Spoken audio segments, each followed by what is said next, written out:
Hope you guys are doing great. Spoken English full কোর্সের আজকের লেসনে আমি আপনাদের সাথে আলোচনা করব সময়, দিন, তারিখ, মাস, বছর এবং যুগ জানতে হলে কিভাবে কোয়েশ্চেন করতে হয় এবং কিভাবে উত্তর দিতে হয়। So let's get started. প্রথমেই আমরা শিখব সময় জানতে হলে কিভাবে কোয়েশ্চেন করতে হয় এবং কিভাবে উত্তর দিতে হয়। সময় জানতে হলে আমরা এইভাবে প্রশ্ন করতে পারি, হোয়াট টাইম ইজ ইট নাও? এখন কয়টা বাজে? উত্তরে আমরা বলবো ইট ইজ 2 o'clock, এখন 2টা বাজে। অথবা আপনি বলতে পারেন ইট ইজ 2 p.m. নাও, এখন 2টা বাজে। সো ঘড়িতে যখন সময় 2টা বেজে 10 মিনিট, তখন আমরা বলতে পারি ইট ইজ 10 past 2, এখন 2টা বেজে 10 মিনিট। ঘড়িতে যদি সময় হয় 2টা বেজে 15 মিনিট, সেই ক্ষেত্রে আমরা বলতে পারি ইট ইজ 1/4 past 2, এখন 2টা বেজে 15 মিনিট। ঘড়ির সময় যদি হয় 2টা বেজে 20 মিনিট, সেই ক্ষেত্রে আমরা বলতে পারি ইট ইজ 20 past 2, এখন 2টা বেজে 20 মিনিট। ঘড়ির সময় যদি হয় 2টা বেজে 30 মিনিট, সেই ক্ষেত্রে আমরা বলতে পারি it is 1/2 past 2, it is 1/2 past 2, এখন 2টা বেজে 30 মিনিট অথবা এখন 2:30 বাজে। সো তাহলে সহজেই বুঝতে পারলাম। মনে করুন 3টা বাজতে 25 মিনিট বাকি আছে। তো 3টা বাজতে 25 মিনিট বাকি, এরকম বলতে আমরা ব্যবহার করব ইট ইজ 25 minutes to 3, এখন 3টা বাজতে 25 মিনিট বাকি, অথবা ইট ইজ 25 to 3, দুইভাবেই আপনি বলতে পারবেন। ইট ইজ 25 minutes to 3 অথবা ইট ইজ 25 to 3। চলেন আরো একটি সেন্টেন্স প্র্যাকটিস করি। যেমন মনে করুন এখন 3টা বাজতে 20 মিনিট বাকি আছে, এখন আমরা বলবো ইট ইজ 20 minutes to 3, এখন 3টা বাজতে 20 মিনিট বাকি, অথবা আপনি এইভাবেও বলতে পারেন ইট ইজ 20 to 3। দুইভাবেই বলা যাবে। 3টা বাজতে 15 মিনিট বাকি আছে, অথবা এখন 2:45 বাজে। সো এটি বলার জন্য আমরা এইভাবে বলবো ইটস 2:45, এখন 3টা বাজতে 15 মিনিট বাকি, অথবা এখন 2:45 বাজে। তার এখন যদি 3টা বাজতে 5 মিনিট বাকি হয়, তাহলে আমরা কিভাবে বলবো? এটি আমরা এইভাবে বলবো ইট ইজ 5 minutes to 3, অথবা ইট ইজ 5 to 3। সময় অনুযায়ী আপনি AM PM এগুলো ব্যবহার করতে পারবেন। এখন আমরা শিখব দিন জানতে কিভাবে কোয়েশ্চেন করতে হয় এবং অ্যান্সার দিতে হয়। কোয়েশ্চেন অ্যান্সারে যাওয়ার পূর্বে চলুন ব্রিটিশ স্ট্যান্ডার্ড অনুযায়ী 7 দিনের নামের সঠিক উচ্চারণগুলো জেনে নিই।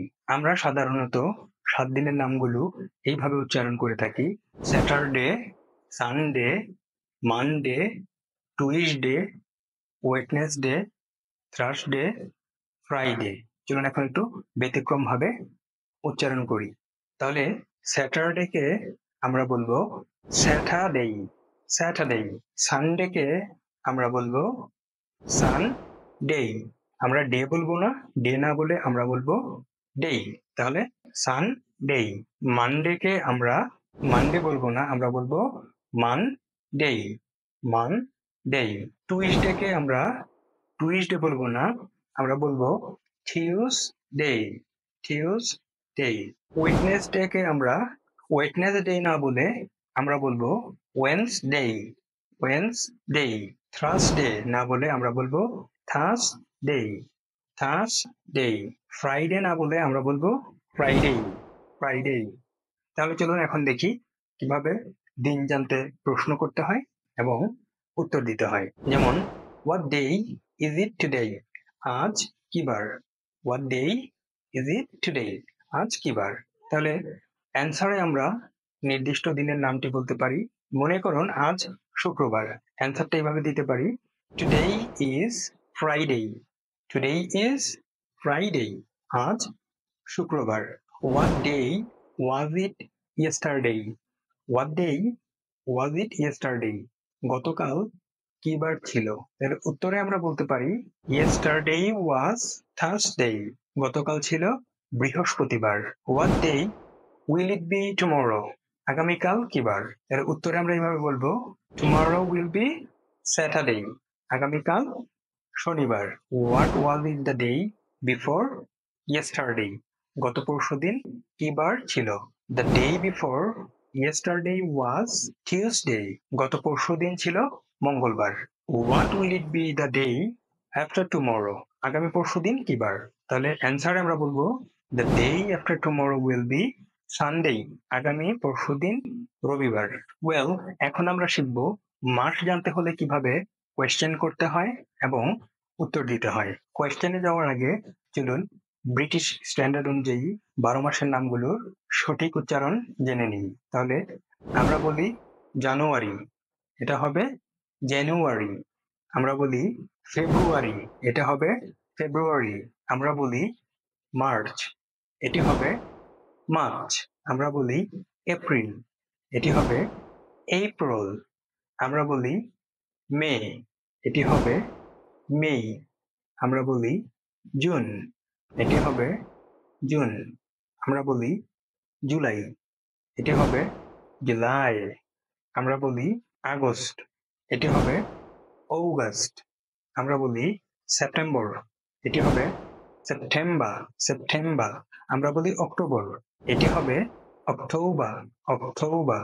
আমরা বলি নভেম্বর, এটি হবে নভেম্বর নভেম্বর। আমরা বলি ডিসেম্বর, এটি হবে ডিসেম্বর ডিসেম্বর। সো মাস জানতে আমরা এইভাবে প্রশ্ন করব, হোয়াট মান্থ ইজ ইট নাও? এটি কোন মাস অথবা এখন কোন মাস? সো এখন হচ্ছে এপ্রিল মাস। তাহলে আমরা অ্যান্সারটা এইভাবে করব, ইটস এপ্রিল ইটস এপ্রিল। এখন এপ্রিল মাস। What was it last month? What was it last month? গত মাস কোনটা ছিল অথবা গত মাস কি ছিল? তাহলে লাস্ট মান্থ ওয়াজ মার্চ, গত মাস ছিল মার্চ মাস। তাহলে what will it be next month? What will it be next month? আগামী মাস কোনটি অথবা আগামী মাসের নাম কি? তাহলে next month will be May. Next month will be May. আগামী মাস কোনটি? মে মাস। চলুন এখন শিখি তারিখ জানতে হলে কিভাবে প্রশ্ন করতে হয় এবং অ্যান্সার করতে হয়। তাহলে তারিখ জানতে হলে আমরা প্রশ্নটা এইভাবে করব, what date is it today? আজ কত তারিখ? তাহলে উত্তরে আমরা বলতে পারি today is 3rd April. Today is 3rd April. আজ এপ্রিলের 3 তারিখ। What date was it yesterday? গতকাল কত তারিখ ছিল? What date was it yesterday? গতকাল কত তারিখ ছিল? তাহলে অ্যান্সারটা আমরা এভাবে করব, ইয়েস্টারডে ওয়াজ 2nd এপ্রিল। গতকাল ছিল এপ্রিলের 2 তারিখ। What date will it be tomorrow? আগামীকাল কয় তারিখ হবে অথবা আগামীকাল কয় তারিখ? Tomorrow will be April 4।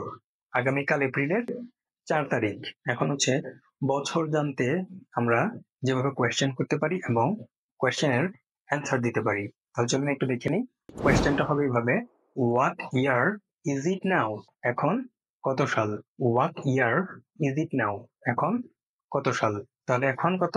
2025 সাল। তাহলে আমরা এইভাবে বলবো, ইট ইজ 2025। এখন 2025 সাল। What year was it last? গত বছর কোন সাল ছিল? তাহলে উত্তরে আমরা এইভাবে বলতে পারি, লাস্ট ইয়ার ওয়াজ 2024। গত বছর ছিল 2024 সাল। What year will it be next? আগামী বছর কোনটি? Next year will be 2026। So এই ছিল আজকের ক্লাসের কন্টেন্ট। কোথাও কোনো সমস্যা হয়ে থাকলে কমেন্ট করে আপনারা জানাতে পারেন, তাহলে আমি পরবর্তী ক্লাসে সমস্যাগুলো সমাধান করার চেষ্টা করব। আজকের ক্লাস আমি এখানেই সমাপ্ত করছি।